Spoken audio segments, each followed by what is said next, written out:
5 relatos de casas que devoran a sus habitantes. Las casas guardan más que recuerdos, respiran, observan y esperan. En esta antología, cada relato abre la puerta a un espacio donde lo cotidiano se convierte en condena. Pasillos que nunca terminan, llaves que revelan habitaciones imposibles, espejos que anticipan la muerte, muros que se alimentan de quienes los habitan y mansiones que repiten tragedias sin fin. 5 historias, 5 hogares malditos que muestran que el verdadero terror no está en fantasmas lejanos, sino en los lugares que deberían protegernos. Aquí, las casas no son refugio, son verdugos silenciosos. La casa que recuerda. La familia Ramírez llegó a la mansión al atardecer. El edificio se alzaba imponente en medio de un terreno descuidado, con muros de piedra ennegrecida y ventanales altos que parecían observarlos.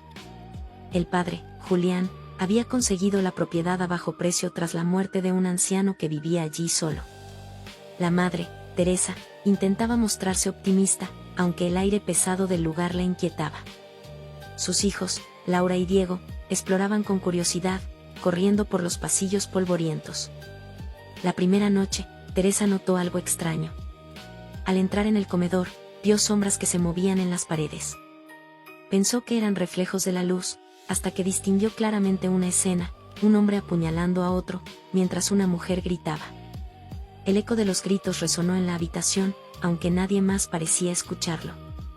Teresa retrocedió, temblando. La casa estaba mostrando algo que había ocurrido allí mucho tiempo atrás. Los días siguientes revelaron más secretos. Cada habitación parecía tener su propia memoria. En el estudio, Julián vio a un hombre colgándose de una cuerda, su rostro deformado por la desesperación. En el dormitorio principal, Laura observó a una mujer llorando frente a un espejo roto, con sangre en las manos. Diego, el más pequeño, comenzó a hablar de los otros niños que jugaban con él en el sótano. Decía que lo invitaban a esconderse, pero que nunca salían. La familia intentó ignorar las visiones, atribuyéndolas al cansancio y la sugestión. Pero cada noche, las escenas se repetían, más claras, más intensas. La mansión no era solo un lugar, era un teatro de recuerdos violentos. Lo inquietante era que las figuras parecían conscientes de los nuevos habitantes. A veces giraban la cabeza y los miraban directamente, como si supieran que estaban allí. Una noche, Teresa entró en la cocina y vio una escena distinta, ella misma, años atrás, discutiendo con Julián. La visión mostraba el momento en que había descubierto su infidelidad. El dolor y la rabia se repetían frente a sus ojos, como si la casa hubiera escarbado en su memoria. Julián, en el estudio, vio reflejado el accidente que había ocultado, un atropello que nunca confesó. El hombre colgado desapareció, y en su lugar apareció Julián conduciendo, con un cuerpo tendido en la carretera. Laura, en su habitación, vio su propio rostro llorando, rodeada de amigas que la humillaban en la escuela. El espejo mostraba su vergüenza más íntima. Diego, en el sótano, vio a los niños transformarse en versiones de sí mismo, repitiendo sus miedos y pesadillas. La casa ya no mostraba solo el pasado de otros. Ahora estaba recreando los recuerdos de la familia, obligándolos a revivir sus peores secretos. El ambiente se volvió insoportable.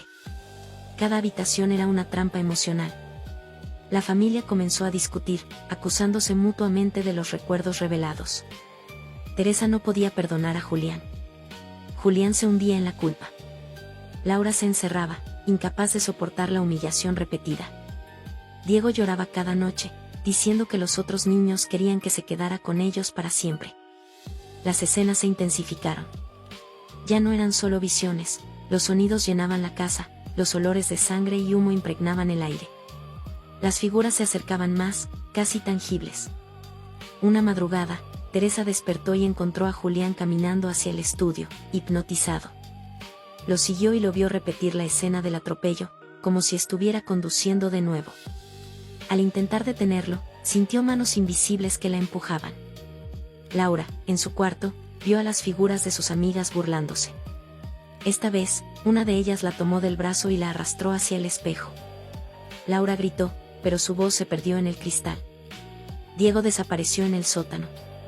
Cuando Teresa lo buscó, solo encontró un muñeco con su rostro, sentado entre los otros niños.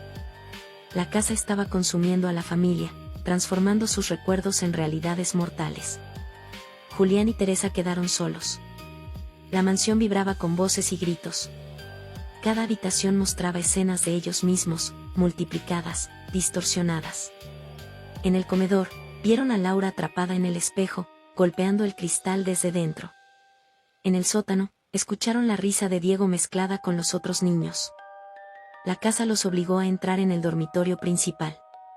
Allí, el espejo mostraba a Julián y Teresa discutiendo, pero esta vez la escena terminaba con ambos muertos, abrazados en el suelo. El espejo comenzó a brillar. Una fuerza los arrastró hacia su interior. Julián intentó resistir, pero las manos invisibles lo empujaron. Teresa gritó, pero fue absorbida también. Al amanecer, la mansión estaba en silencio. En el dormitorio, el espejo mostraba a la familia completa, atrapada dentro, repitiendo sus recuerdos una y otra vez. La casa había cumplido su propósito, recordar y devorar. La casa con el espejo en el ático. Un grupo de amigos decidió pasar un fin de semana en un pequeño pueblo olvidado en la sierra. La idea era desconectarse de la ciudad y explorar lugares antiguos. El grupo estaba formado por Valeria, curiosa y sensible, Mateo, incrédulo y bromista, Sofía, reservada y observadora, y Daniel, el más racional. Al llegar, los lugareños les advirtieron que no se acercaran a la vieja casona en la colina. «Está maldita», murmuraban. Pero los jóvenes, atraídos por la aventura, decidieron alojarse allí. La casa estaba polvorienta, con muebles cubiertos y un aire pesado. En el ático encontraron un enorme espejo de marco tallado, cubierto por una sábana. Valeria, intrigada, lo destapó. El reflejo no mostraba su rostro vivo, sino su cuerpo sin vida, tendido en el suelo. El grupo rió nervioso, pensando que era un truco óptico. Pero el espejo había comenzado a mostrarles algo más que simples reflejos. Pronto cada uno quiso probar. Mateo vio su cadáver con el cuello roto, como si hubiera caído desde gran altura. Sofía se reflejó en una cama, con la piel pálida y tubos conectados a su cuerpo. Daniel se vio ahogado, con agua saliendo de su boca. El ambiente se volvió tenso. El espejo no mostraba ilusiones, mostraba muertes futuras.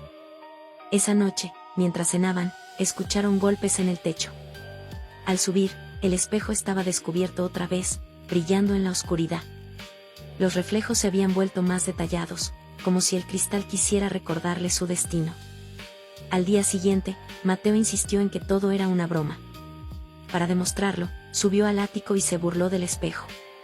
Horas después, mientras exploraban el pueblo, Mateo cayó desde un puente de madera. Su cuello se quebró en el impacto, exactamente como el espejo lo había mostrado. El grupo quedó paralizado. Al regresar a la casa, el espejo reflejaba ahora a Mateo muerto, inmóvil, como si celebrara haber cumplido su profecía. Valeria quiso cubrirlo, pero el cristal vibró, emitiendo un sonido metálico. Sofía comenzó a llorar, el espejo estaba acelerando sus destinos. Sofía enfermó esa misma noche. Su reflejo en el espejo mostraba máquinas conectadas, y pronto comenzó a tener dificultad para respirar.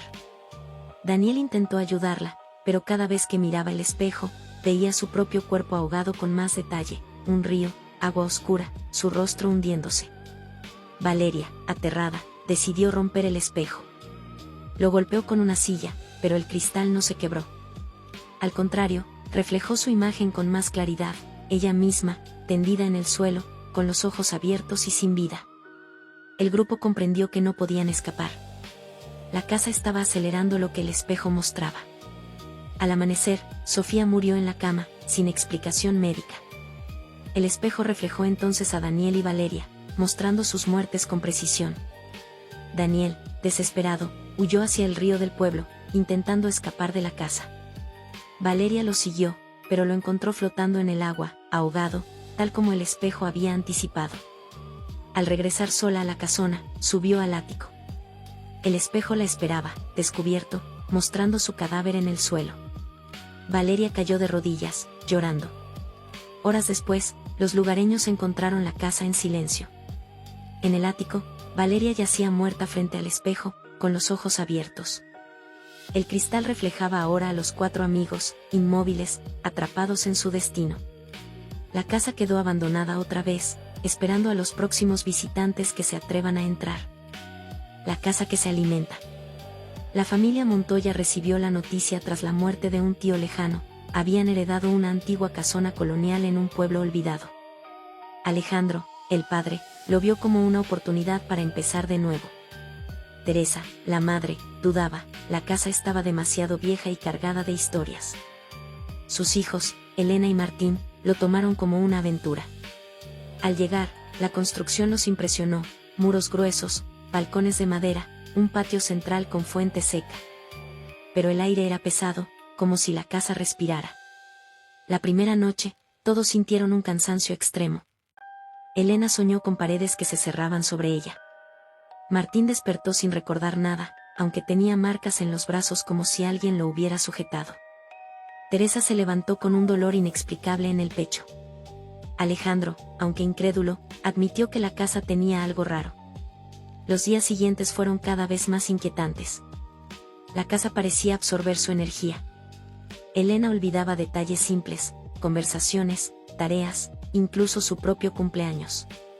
Martín comenzó a tener pesadillas recurrentes, veía sombras pegadas a las paredes, con rostros deformes que lo observaban. Teresa se sentía débil, como si su cuerpo se desmoronara poco a poco. Alejandro empezó a perder la noción del tiempo, juraba que habían pasado horas cuando solo habían sido minutos. Las paredes parecían palpitar, los muebles crujían sin que nadie los tocara. Una noche, Martín despertó y vio una sombra en el muro del pasillo. Al acercarse, reconoció su propio rostro dibujado en la mancha oscura. Retrocedió, aterrado. La casa estaba consumiendo su imagen. Elena fue la primera en sucumbir. Una mañana no pudo levantarse de la cama. Su piel estaba pálida, sus ojos hundidos. Al apoyarse en la pared, su silueta quedó marcada como una sombra oscura, fija, inmóvil. Teresa gritó. Alejandro intentó arrancarla de la pared, pero era inútil. Elena estaba siendo absorbida. En cuestión de minutos, su cuerpo se desvaneció, dejando solo una sombra permanente en el muro. La familia quedó paralizada. La casa había consumido a Elena. Martín comprendió que las pesadillas eran advertencias. Cada sombra que veía en sueños era un destino inevitable. El miedo se convirtió en desesperación. Teresa intentó recordar cómo habían llegado, pero su memoria estaba fragmentada. No podía reconstruir el viaje ni el camino de regreso.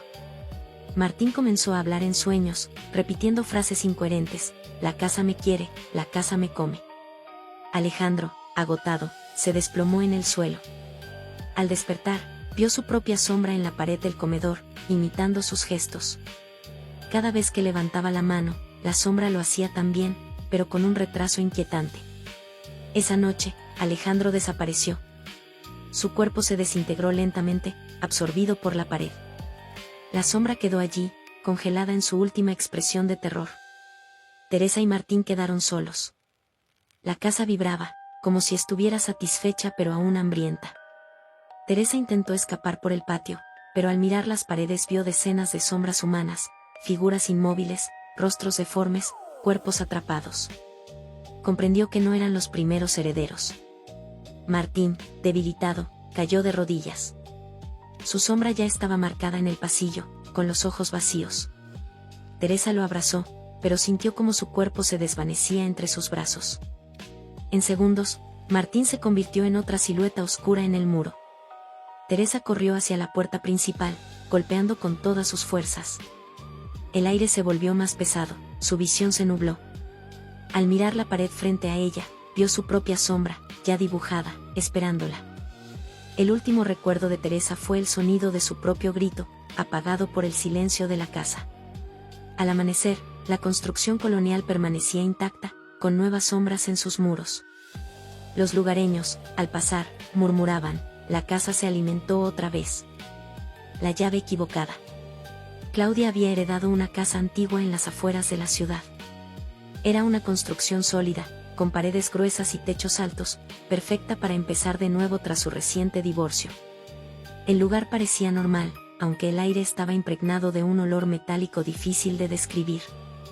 Mientras desempacaba, encontró en un cajón del dormitorio principal una llave pequeña de hierro, con un diseño extraño. El mango tenía grabados símbolos que no reconocía. Intrigada, buscó cerraduras en la casa, pero ninguna coincidía. Esa noche, al recorrer el pasillo, notó algo imposible. En la pared lateral había una puerta que nunca había visto. Probó la llave, y encajó perfectamente.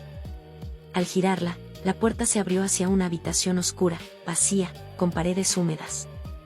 Claudia retrocedió, convencida de que estaba cansada y confundida. Al volver al pasillo, la puerta había desaparecido. La segunda noche, la llave volvió a crear otra puerta, esta vez en el comedor. Al abrirla, encontró una sala idéntica al comedor real, pero con detalles distorsionados. Los cuadros estaban torcidos, las sillas más altas de lo normal, y en la mesa había platos vacíos con marcas de uñas. Claudia cerró la puerta y huyó. Al regresar, la pared estaba intacta. Las noches siguientes, la llave reveló nuevas entradas. Una biblioteca con libros escritos en un idioma incomprensible. Un baño donde el espejo mostraba su rostro envejecido y deformado. Un dormitorio idéntico al suyo, pero con la cama ocupada por una figura que respiraba lentamente. Cada habitación era una copia torcida de la casa, como si alguien intentara replicarla desde otro lugar. Una madrugada, Claudia abrió una nueva puerta en el pasillo y encontró una figura sentada en la cama. Era ella misma, pero con la piel grisácea y los ojos hundidos. La copia la miró fijamente y sonrió con una mueca antinatural. «No deberías estar aquí», susurró la figura, con una voz idéntica a la suya. Claudia cerró la puerta de golpe, temblando. Desde entonces, cada habitación mostraba copias distorsionadas de los moradores. Aunque vivía sola, las copias no se limitaban a ella, aparecían versiones deformes de su ex esposo, de su madre fallecida, incluso de amigos que no habían pisado la casa. Las copias imitaban gestos, pero siempre con un retraso inquietante. Cuando Claudia levantaba la mano, ellas la levantaban segundos después, como si estuvieran aprendiendo. Pronto comprendió que las copias no eran simples reflejos, querían reemplazarla. El miedo se convirtió en obsesión. Claudia intentó deshacerse de la llave, pero siempre reaparecía en el mismo cajón. Intentó romperla, pero el hierro era indestructible. Las puertas comenzaron a aparecer incluso sin usar la llave. Una noche, al despertar, vio una entrada en la pared de su dormitorio. Al abrirla, encontró a su copia grisácea, de pie, observándola. «Es mi turno», dijo la figura. Claudia cerró la puerta, pero escuchó pasos dentro de la casa. Las copias habían comenzado a salir de las habitaciones imposibles. Cada noche, nuevas puertas aparecían, y las copias se acercaban más. Una versión de su madre intentó hablarle en la cocina, repitiendo frases que ella recordaba de la infancia. Una copia de su ex esposo la siguió por el pasillo, con una sonrisa torcida. La casa estaba llena de intrusos que no deberían existir. Claudia decidió huir.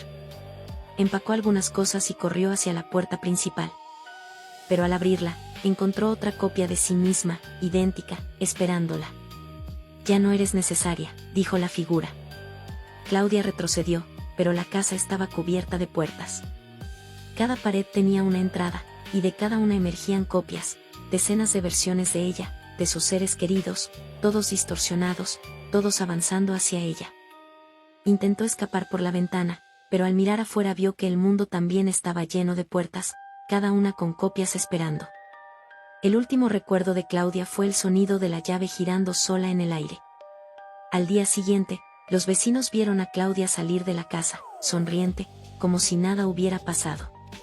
Pero quienes la conocían notaron algo extraño: sus gestos eran torpes, sus palabras repetitivas, sus ojos demasiado oscuros. La verdadera Claudia había desaparecido. La copia la había reemplazado. La llave seguía en el cajón, esperando a la próxima víctima. El pasillo interminable. Era una noche de sábado cuando 5 adolescentes del barrio decidieron aceptar un reto que circulaba en redes sociales: entrar a la vieja casa de la calle San Pedro, abandonada desde hacía décadas. La casa parecía normal desde fuera: fachada colonial, ventanas cerradas, puerta de madera. Los rumores decían que dentro había un pasillo que nunca terminaba. Quien se atrevía a recorrerlo escuchaba voces llamándolo por su nombre, y si llegaba al final, nunca regresaba. Entre risas nerviosas, empujaron la puerta y entraron. El aire estaba frío, con olor a humedad. En el centro del hall, un pasillo estrecho se extendía hacia la oscuridad. «Ahí está», dijo Rodrigo, con una sonrisa desafiante. El famoso pasillo interminable. Camila sintió un escalofrío. Algo en la penumbra parecía observarlos. Decidieron recorrer el pasillo por turnos. Héctor fue el primero. Avanzó con la linterna en mano, mientras los demás lo miraban desde la entrada. A los pocos metros, Héctor se detuvo. ¿Escucharon eso?, preguntó. Nadie respondió. Pero él sí escuchaba. Una voz susurraba su nombre, repetido una y otra vez. Héctor, Héctor. El chico retrocedió, nervioso. Volvió corriendo hacia el grupo, pálido. Me llamaban. Lo juro. Luis se burló y decidió entrar. Caminó más lejos, hasta que la luz de su linterna se perdió en la distancia. Los demás escucharon un murmullo, como si alguien lo llamara también. Luis, Luis. De pronto, el silencio. Luis no regresó. Camila gritó su nombre, pero no hubo respuesta. Rodrigo corrió tras él, pero el pasillo parecía alargarse sin fin. No había puertas, no había ventanas, solo paredes estrechas que se extendían hacia la oscuridad. El grupo salió corriendo de la casa, aterrados. Pasaron la noche sin dormir. Al día siguiente, decidieron volver para buscar a Luis. Al entrar, notaron algo nuevo en la pared del hall, un retrato colgado, antiguo, con marco dorado. El rostro era inconfundible, Luis, con expresión seria, como si hubiera posado para un pintor siglos atrás. Sofía lloró. Héctor intentó arrancar el cuadro, pero estaba fijo, como si hubiera estado allí siempre. La leyenda era cierta, susurró Camila. Quien llega al final nunca regresa, y aparece en un retrato. Rodrigo, incrédulo, decidió entrar de nuevo. No podemos dejarlo ahí. Voy a traerlo de vuelta. Camila intentó detenerlo, pero él ya estaba caminando por el pasillo. La voz comenzó a llamarlo, Rodrigo, Rodrigo. El eco se perdió en la distancia. Rodrigo nunca volvió. Al día siguiente, otro retrato apareció en la pared. Esta vez, con el rostro de Rodrigo. El grupo estaba destrozado. Solo quedaban Camila, Sofía y Héctor. Decidieron pedir ayuda a la policía, pero cuando regresaron con oficiales, la casa parecía vacía, normal. El pasillo estaba allí, pero los retratos habían desaparecido. Los agentes se burlaron de ellos, diciendo que eran imaginaciones. Esa noche, los tres volvieron solos. Al entrar, los retratos estaban otra vez en la pared, Luis y Rodrigo, mirándolos con ojos apagados. Sofía comenzó a escuchar su nombre en susurros, incluso fuera del pasillo. Sofía, Sofía. No pudo resistir. Entró corriendo, convencida de que sus amigos la llamaban desde dentro. Héctor y Camila intentaron detenerla, pero el pasillo se cerró tras ella. El silencio volvió. Al día siguiente, un nuevo retrato apareció en la pared, Sofía, con la misma expresión seria, atrapada para siempre. Camila y Héctor eran los únicos que quedaban. El miedo los consumía. Héctor, desesperado, decidió enfrentarse al pasillo. No podemos dejar que esto siga. Voy a llegar al final. Camila lo abrazó, llorando. Pero Héctor entró. La voz lo llamó, más fuerte que nunca. Héctor, Héctor.